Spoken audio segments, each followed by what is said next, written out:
নমস্কার বন্ধুরা, আশা করি সকলেই খুব ভালো আছেন। সবাইকে শর্মিষ্ঠার হেসেলে স্বাগত। চলে এসেছি অনেক দিন বাদে নতুন আরেকটি রেসিপি নিয়ে। আজ আপনাদের সাথে শেয়ার করব বিকেলের স্ন্যাক্সের একটি রেসিপি, যা খুব কম সময় হয়ে যাবে এবং যা খুব সুস্বাদু হবে। এটাকে ভেজ পকোড়া বলতে পারেন। এতে চলুন তবে রেসিপিটিতে যাওয়া যাক। এটা করতে লাগছে দুটো ছোটো বাটি ডাল, মুসুরির ডাল, দু ছোটো বাটি মুগের ডাল, আর দু ছোটো বাটি মটরের ডাল, আর এক বাটি ছোলার ডাল। ছোলার ডালটা কম পরিমাণে নেবেন, তাহলে পকোড়াটা ক্রাঞ্চি হবে। এবার ডালগুলোকে ভালো করে ধুয়ে নিতে হবে। এখানে 4 রকমের ডাল আছে। 4 রকমের ডাল 3 রকমের ডাল সম পরিমাণ নেবেন, আর ছোলার ডালটা তার থেকে কম নেবেন। এবার ডালটাকে 1 ঘন্টা থেকে 1.5 ঘন্টা ভিজিয়ে রাখবেন। এর থেকে কিন্তু বেশি ভেজাতে লাগবে না, এবং কেন সেটা পরবর্তী স্টেপে আপনাদেরকে বলে দিচ্ছি। এবার সবজিগুলোর মধ্যে লাগছে ধনেপাতা, কাঁচা লঙ্কা, ক্যাপসিকাম, গাজর আর আদা। আপনারা গাজর ক্যাপসিকামের বদলে অন্যান্য সবজিও ব্যবহার করতে পারেন।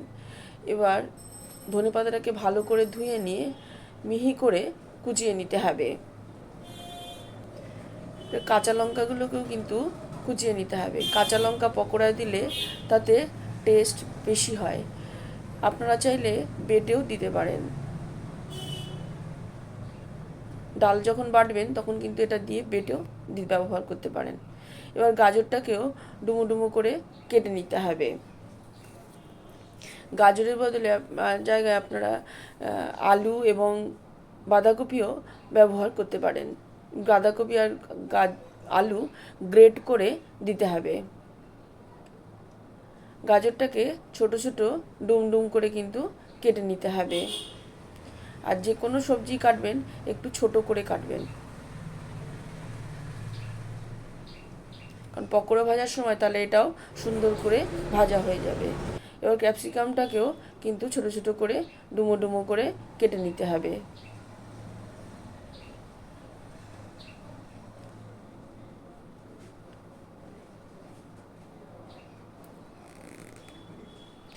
এই পকোড়া বাচ্চা থেকে বড় সকলেরই কিন্তু খুব প্রিয় হয়ে উঠবে যদি বাড়িতে ঠিক এইভাবেই আপনারা বানিয়ে নেন। এবং এটা কিন্তু যেহেতু ডাল অনেক সময় বাচ্চারা খেতে পছন্দ করে এবং সবজি খেতে পছন্দ করে না, তাই আপনারা যদি এইভাবে পকোড়াটা তৈরি করেন তাহলে ডাল এবং সবজি দুই কিন্তু বাচ্চারাদের খাওয়ানো যাবে। এবার 1 ঘন্টা হয়ে গেছে। ডালগুলোকে জল থেকে ভালো করে ছেঁকে নিয়ে তারপর বেটে নিতে হবে। বাটবার সময় একটু আদা দিয়ে দিতে হবে। ডাল বাটবার সময় কোনোভাবেই যেন এতে জল না থাকে, তাহলে কিন্তু পকোড়া ক্রাঞ্চি হবে না। আর একটু দানা দানা কিন্তু বাটতে হবে। মিক্সিটাকে দানা দানা বাটার সময় প্রথমে মিক্সিটাকে দিয়ে দেবেন, মিক্সিতে ডালটাকে দিয়ে দেবেন, একবার বন্ধ করবেন আবার চালাবেন, একবার বন্ধ করবেন আর আবার চালাবেন, তাহলেই কিন্তু একদম মিহি বাটা হবে না, একটু দানা দানা থাকবে। এবার একটা বাটিতে সমস্ত পেস্টটাকে নিয়ে নিতে হবে, আর সবজিগুলোকে এর মধ্যে দিয়ে দিতে হবে। ডালে ভেজানোর ফলে যে ময়শ্চারাইজারটা ছিল আর সবজিতেও খানিকটা ময়শ্চারাইজার থাকে, তাতেই কিন্তু পকোড়াটা সুন্দর করে তৈরি হয়ে যাবে। আর জল দিতে লাগবে না। এবার এর মধ্যে দিয়ে দিতে হবে পরিমাণ মতো নুন। আমি এখানে 1/4 চামচ নুন দিয়েছি, 1/4 চামচ কাশ্মীরি লঙ্কার গুঁড়ো, আর খুব সামান্য হলুদ, আর ভাজা মশলা। এই ভাজা মশলাটা দিলে কিন্তু পকোড়ার টেস্টটা একদমই অন্যরকম হবে। এই ভাজা মশলার রেসিপিটা আপনারা আমার চ্যানেলে পেয়ে যাবেন। ডেসক্রিপশন বক্সে লিঙ্ক দিয়ে দেবো, চাইলে আপনারা দেখে নিতে পারেন।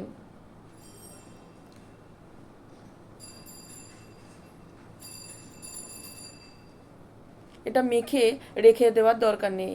এবার কড়াইতে বেশ খানিকটা রিফাইন্ড অয়েল দিয়ে গরম করতে দিতে হবে, এবং যখন গরম হয়ে যাবে তখন 1 চামচ, বড় 1 চামচ তেল ওই ব্যাটারের মধ্যে দিয়ে দিতে হবে, দিয়ে তারপরে মাখিয়ে নিতে হবে।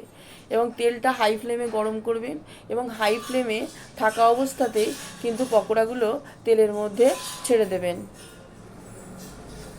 সমস্ত পকোড়া যখন দেয়া হয়ে যাবে ডালের বড়া পকোড়াগুলো, তখন ফ্লেমটাকে মিডিয়াম ফ্লেমে দিয়ে ভাজবেন। মিডিয়াম ফ্লেমে দিয়ে ভাজলে ভেতরটাও সুন্দর ভাজা হবে এবং জালিদার হবে। হাই ফ্লেমে দিয়ে কিন্তু ভাজবেন না, তাহলে ওপরটা ভাজা হয়ে যাবে, ভেতরটা কিন্তু ভাজা কখনোই হবে না। 20-25 দেওয়ার পকোড়াগুলো দেওয়ার 20-25 সেকেন্ড পরে একে একটু নেড়ে দেবেন। মাঝে মাঝেই উল্টে পাল্টে কিন্তু একে ভেজে নেবেন। এটা ভাজতে 7 থেকে 8 মিনিট সময় লাগবে মিডিয়াম ফ্লেমে। আর এরকম লাল করে কিন্তু ভেজে নেবেন। দেখুন ভাজা হয়ে গেছে। এবার আমি এটা প্লেটের ওপরে তুলছি। দেখুন শব্দটা শুনেই বুঝতে পারছেন যে কতটা মুচমুচে হয়েছে।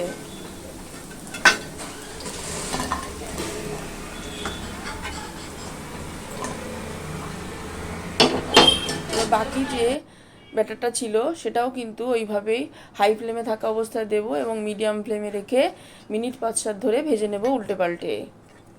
আপনারা যদি আমার চ্যানেলের নতুন বন্ধু হয়ে থাকেন তবে চ্যানেলটি সাবস্ক্রাইব করবার অনুরোধ রইল এবং পাশে থাকা বেল আইকনটি প্রেস করে দেবেন, তাতে নোটিফিকেশানগুলো খুব সহজেই আপনাদের কাছে পৌঁছে যাবে।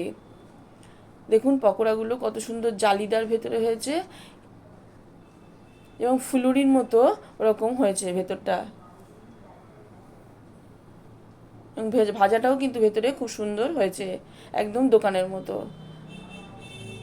তৈরি হয়ে গেল চারমিশালি ডাল দিয়ে ভেজ পকোড়া। আপনাদের যদি রেসিপিটি ভালো লাগে তবে একবার লাইক করবেন, শেয়ার করবেন এবং কমেন্ট করে জানাবেন কেমন লাগলো। আজ এই পর্যন্তই। খুব শিগগিরই আসবো নতুন আরেকটি রেসিপি নিয়ে। ততদিন সবাই ভালো থাকবেন।